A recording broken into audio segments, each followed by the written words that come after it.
আমি বাংলাদেশ জাতীয়তাবাদী দলের প্রার্থী জনাব তারেক রহমানকে কেন সমর্থন করলাম, এর একটি মাত্র রাজনৈতিক কারণ।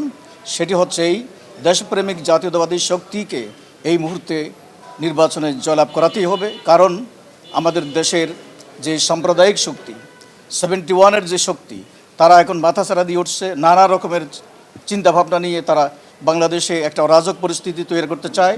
তারা ফিরে যেতে চায় 54 বছর আগে। তারা তাদের ইশতেহারও বলেছে 54 বছরের দেশে কিছু হয় নাই। বাংলাদেশকে আমাদের বাঁচাতে হবে, বাংলাদেশের স্বাধীনতা সার্বভৌমত্ব সুরক্ষিত করতে হবে। অমুকপন্থী তমুকপন্থী বাদ দিয়ে আমাদেরকে বাংলাদেশপন্থী হতে হবে। আসুন আমরা বাংলাদেশি জাতীয়তাবাদ, দেশের গণতন্ত্র এবং সাংবিধানিক শাসনকে অব্যাহত রাখার জন্য দেশপ্রেমিক জাতীয়তাবাদী গণতান্ত্রিক শক্তিকে ঐক্যবদ্ধ করি।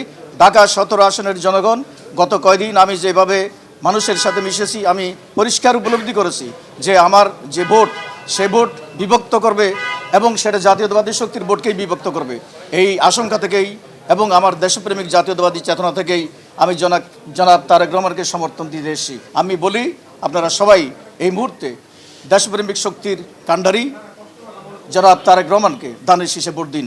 আমি 17 আসনের আমাকে যারা সমর্থন করেছেন, ভোট দেওয়ার অঙ্গীকার করেছেন, তাদের উদ্দেশ্যে আপনাদের মাধ্যমে আহ্বান জানাই, যারা আমাকে ডাব মার্কায় ভোট দিতে চেয়েছেন, তারা ধানের শীষে ভোট দিলে আমাকে ভোট দেওয়া হবে। আমাকে ভোট দিলে বাংলাদেশ সুরক্ষিত থাকবে। এর বাইরে, ধানের শীষের বাইরে ভোট দিলে বাংলাদেশ সেই আমাদের স্বাধীনতার সার্বভৌমত্ব বিনষ্ট হওয়ার সম্ভাবনা আছে। কারণ আমরা দেশ বিরোধী কোনো শক্তিকে বাংলাদেশের ক্ষমতায় দেখতে চাই না। আমি জিয়াউর রহমানের সাথে রাজনীতি করেছি এবং জিয়াউর রহমানের আদর্শে রাজনীতি করেছি।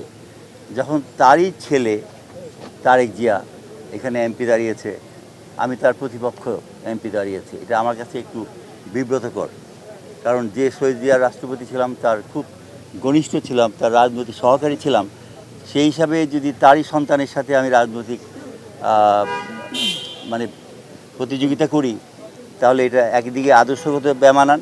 জামাতের এই যে মানে আমাদের স্বাধীনতা বিরোধী শক্তির এই উত্থানকে আমি পছন্দ করি না, আমি পরিষ্কার বলতে চাই।